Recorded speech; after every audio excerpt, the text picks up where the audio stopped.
All of his co-workers were gone. What could it mean? Stanley decided to go to the meeting room. Stanley picked up the bucket and smiled. He'd never be alone again, not truly alone, not with the bucket around. Stanley clutched the bucket tightly to his chest and entered the door on his left.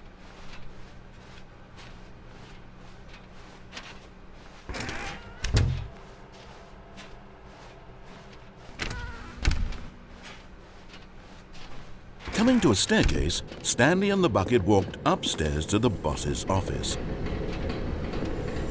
Another miniature Stanley figurine. This, there really must be a snappier name for these things. What about mini Stans? Stanley figs? Or what about Stanlerines? Yes, I think I like that. Another Stanlerine under your belt.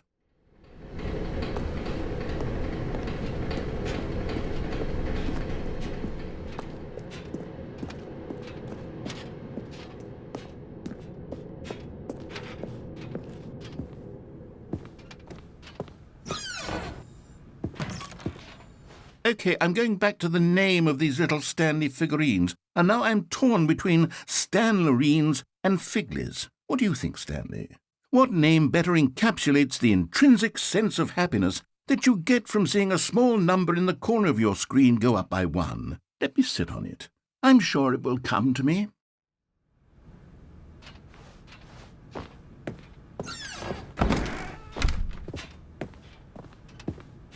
Stepping into his manager's office, Stanley was once again stunned to discover not an indication of any human life. Crushed by the weight of this revelation, Stanley may have broken down into an emotional dumpster fire if not for the soothing presence of the bucket. Even now, in his darkest of hours, did the bucket's warmth and guiding light pierce the dark clouds of confusion and chaos. It would be with him always. The bucket would, and he knew it. The two of them were inseparable. At this point, Stanley was so absorbed in the tender spiritual connection he shared with the bucket that Stanley guessed the correct code by sheer luck. Was it that the bucket knew all along? Was the bucket guiding him? Yes, this is certainly the most logical explanation. You're getting close now, Stanley. You've nearly gotten all of the Figler Anlerines. Very soon, you'll collect the last one.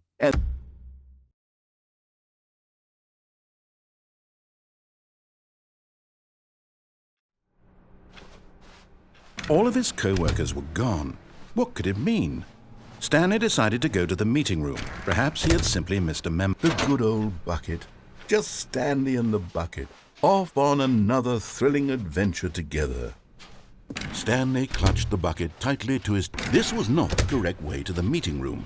But Stanley had felt the bucket calling to him, telling him that the employee lounge was simply the place to be.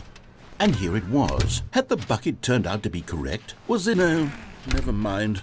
The bucket was wrong. Stanley took the door on his left to go back to the meeting room. No, said the bucket. Don't go to the meeting room. Go somewhere else. A cargo lift. Good, said the bucket. Now ride the lift all the way to the top. There's something up there I need you to do. Stanley did not question why or how this bucket was speaking to him. It should have alarmed him, of course, because buckets can't talk. But Stanley chose not to think about this obvious fact. He was firmly convinced that the bucket had spoken to him, and he unthinkingly did whatever the bucket asked. No, stop! Look there on the wall, you see? There's a sign right there. It says, "No buckets past this point." Stanley, how could you think it was okay to bring the bucket here? Unless, what if the problem is that you actually don't know what is a bucket and what isn't a bucket? I suppose that would explain a lot about your behavior up to this point. Which, if that's true, well, my goodness, I think we have to do something about it. This misunderstanding could have dire consequences on the entire rest of the game if not addressed quickly and properly. So much of the impact of the story is dependent on your understanding of what is and isn't a...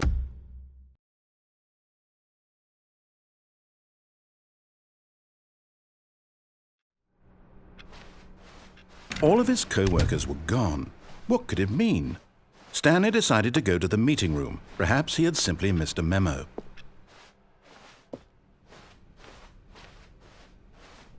when Stanley came to a set of 2 open doors. This was not the correct way to the meeting room, and Stanley knew it perfectly well.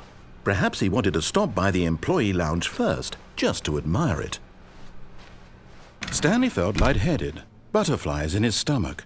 Giddy but eager to get back to business, Stanley took the first open door on his left.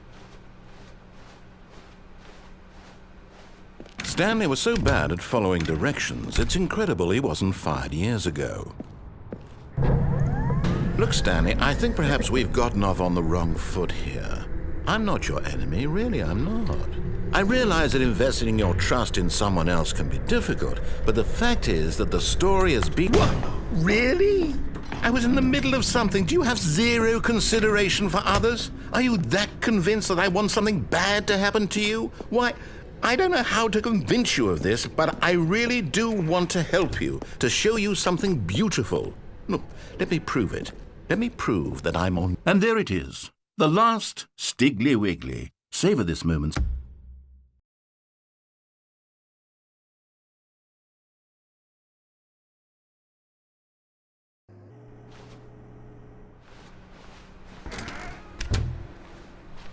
Stanley, I'm sorry, but I have to put a pause on things. It's those figurines, those figglers.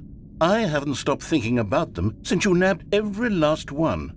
Wasn't it just the most intrinsically fulfilling moment of your entire life? Didn't it fill you to the brim with inner richness? Yes, I know we're supposed to be telling a story, but won't you please indulge me with one more trip back to the memory zone? I would love nothing more than to revisit the figurines. Just one more time.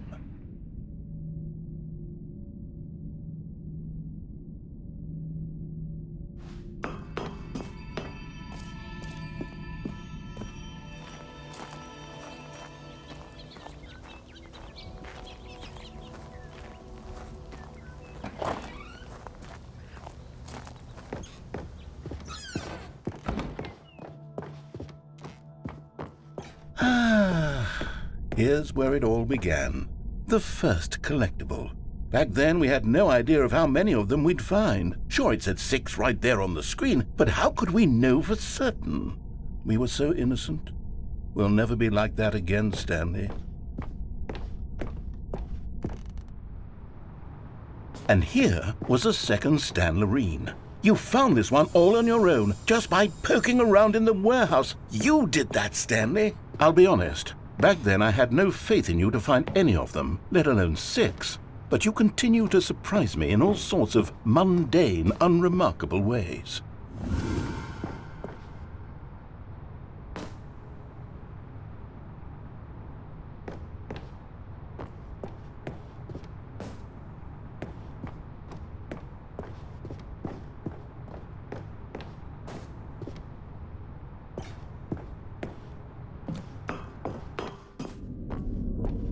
Okay, let's do a little quiz. Which of these rooms was the room you found your third mini Stan? Can you remember?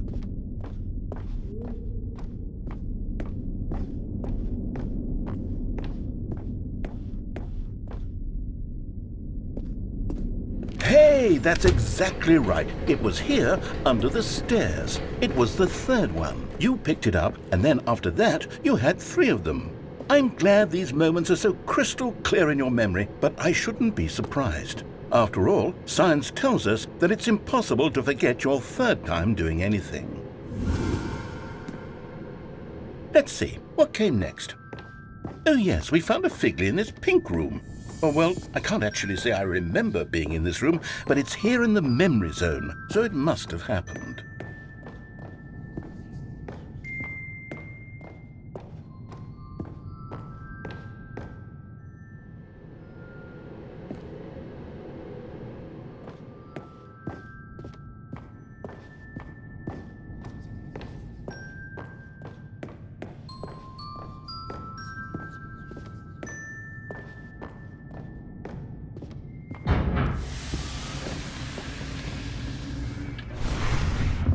This was the 5th mini Stan, and this one was really something special. It was behind the boss's office. I remember it so clearly.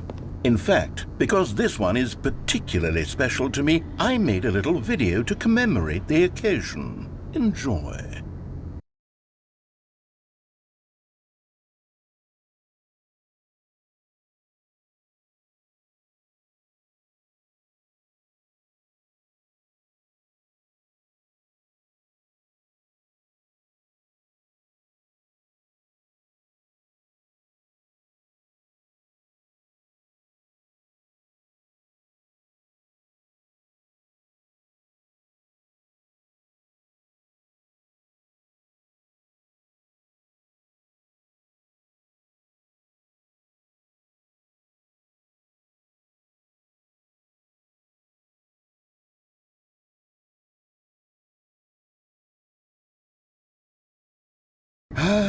Takes you back, doesn't it? I spent a lot of time making that video, but it was 8 minutes I wouldn't have spent on anything else.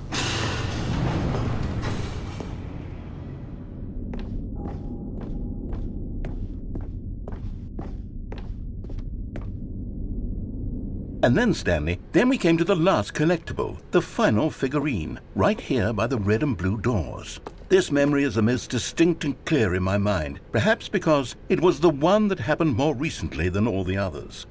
Who can truly say how the mind works? All I know is that this is the moment where you picked up a Figley and I thought to myself, yes, that's all of them. They're all collected. It was a moment unlike any other. Except for the other moments picking up figurines, which it was exactly like.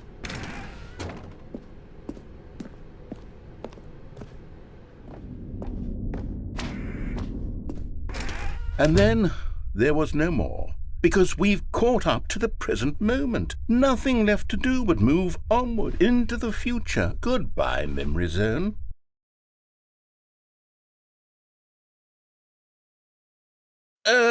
No, I'm not done. I'm not ready to move on. Stop the loading screen. Isn't there some way we can stay here, keep enjoying these figurines? Let's just go backwards. We'll do the memory zone again from the opposite direction. See how that feels.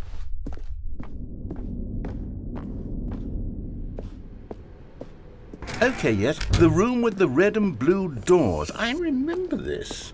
I must say, of all the figurines we looked at in our initial tour of the memory zone, this one is the most distinct and clear in my mind. Let's keep going, I want more. And here's where I made that video. Don't you remember the video we watched?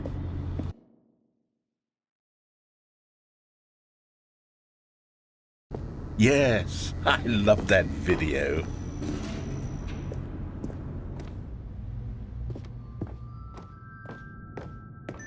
Still don't remember the pink room, Stanley. Still no memory of this one. Good room, though. A solid room.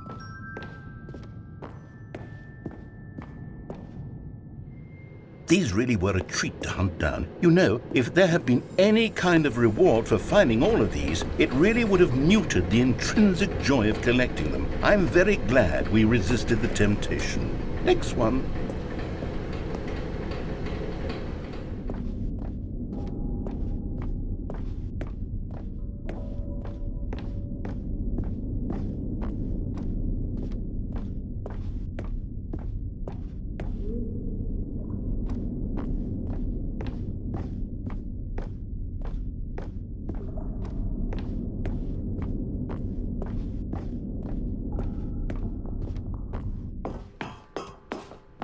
This was our second Figley. Don't you remember? Yes, I remember it too. The past is truly a wonderful thing. Why does anyone ever choose to leave it? Keep going.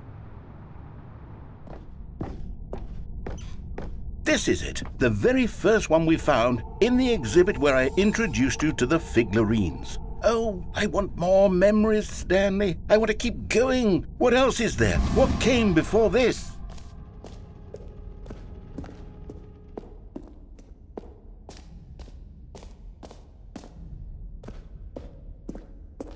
Look, it's the terrible new content that we were originally sold on. I remember hating it back then, but time does put a... Oh, yes, the two doors! Who could have forgotten that? A classic memory, this one. And before everything else, there was your office. Is there anything else? Was there something that came before your office? There's something I feel I can remember. I can remember. Yes, I'm remembering something now. I remember before this whole story got started. Back then I was different. I used to make big decisions. I was passionate. I was skeptical. I weighed each decision with profound thoughtfulness. And then, somewhere along the way, I stopped making decisions. I became lazy, and I came up with a character named Stanley to do my thinking for me. He would make the decisions. He would decide which way to go. I would cheer him on as he collected figurines for no reason. Why did I invent Stanley? Was I lonely? Yes, perhaps that's it. Perhaps I needed to imagine I had companionship. And Stanley really did make for a wonderful companion, even if he was a fiction. But I suppose it's grown old. I want to think for myself again. I want to go back to how it used to be. Yes, I can be on my own again. I can do it. I'll be stronger this time. I'll take care of myself. I don't need Stanley anymore.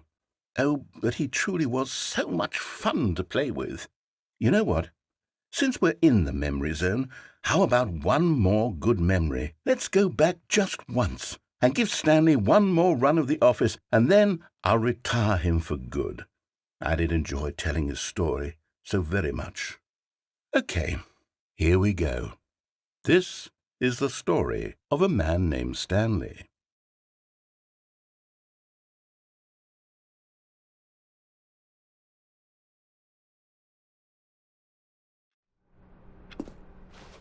All of his co-workers were gone. What could it mean? Stanley decided to go to the meeting room. Perhaps he had simply missed a memo.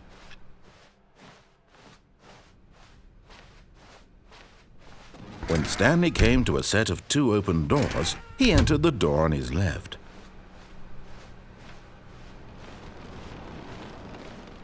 Yet there was not a single person here either.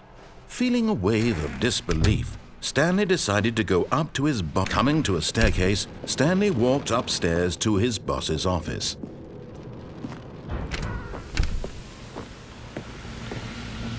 Here's the door, just go.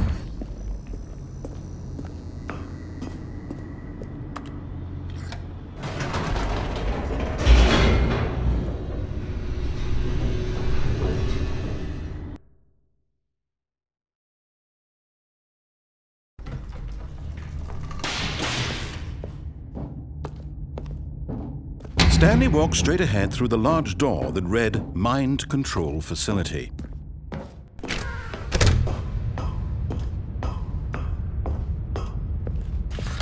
The lights rose on an enormous room packed with television screens.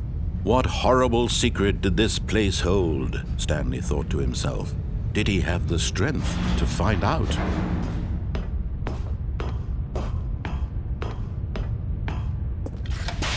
Now the monitors jumped to life, their true nature revealed. Each bore the number of an employee in the building, Stanley's co-workers. The lives of so many individuals reduced to images on a screen, and Stanley, one of them, eternally monitored in this place where freedom meant nothing.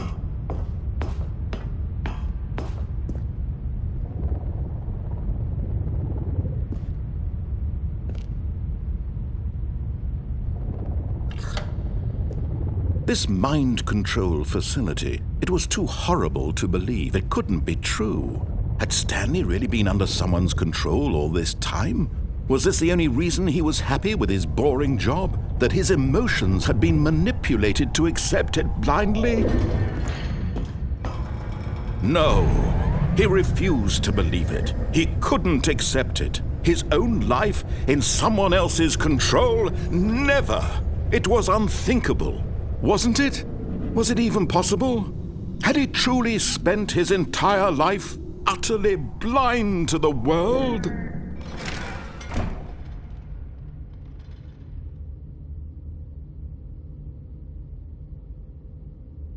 But here was the proof, the heart of the operation. Controls labeled with emotions, happy or sad or content, walking, eating, working, all of it monitored and commanded from this very place. And as the cold reality of his past began to sink in, Stanley decided that this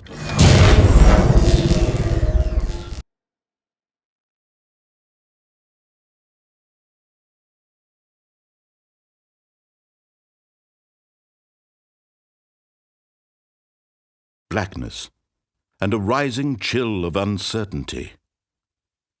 Was it over? Yes! He had won! He had defeated the machine, unshackled himself from someone else's command. Freedom was mere moments away. And yet, even as the immense door slowly opened, Stanley reflected on how many puzzles still lay unsolved. Where had his co-workers gone? How had he been freed from the machine's grasp? What other mysteries did this strange building hold? But as sunlight streamed into the chamber, he realized none of this mattered to him, for it was not knowledge or even power that he had been seeking, but happiness. Perhaps his goal had not been to understand, but to let go. No longer would anyone tell him where to go, what to do, or how to feel. Whatever life he lives, it will be his. And that was all he needed to know. It was perhaps the only thing worth knowing. Stanley stepped through the open door.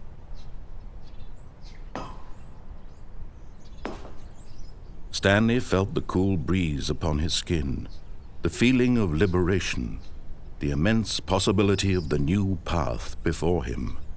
This was exactly the way, right now, that things were meant to happen. And Stanley was happy.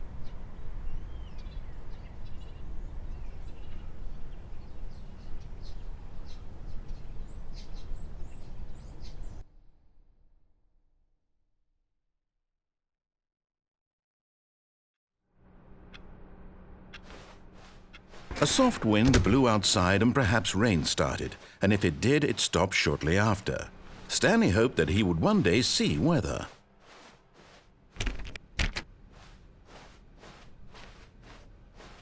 When Stanley came to a set of two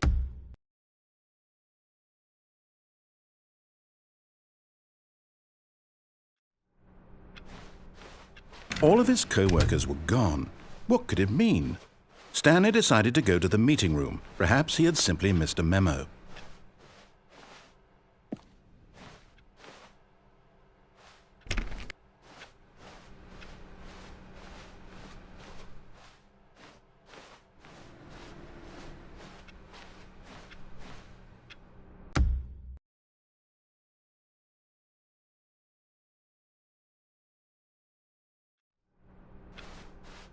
All of his co-workers were gone. What could it mean? Stanley decided to go to the meeting room. Perhaps he had simply missed a memo.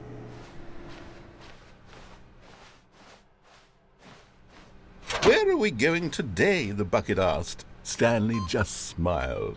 Anywhere they went together would be perfectly fine with him.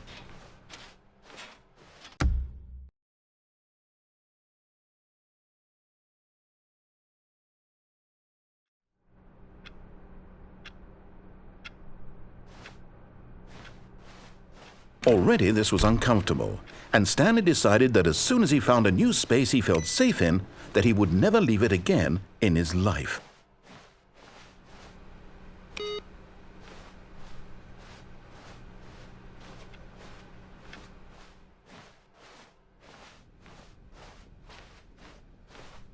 When Stanley came to a set of two open doors, he entered the door on his left.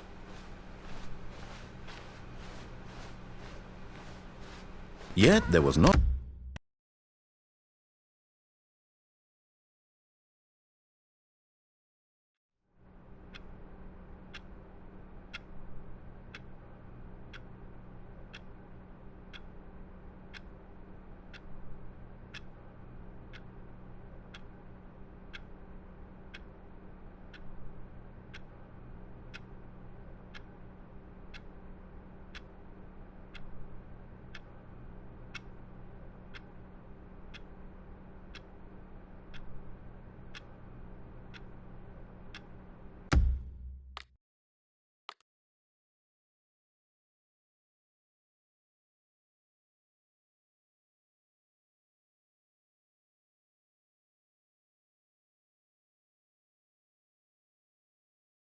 This is the story of a man named Stanley.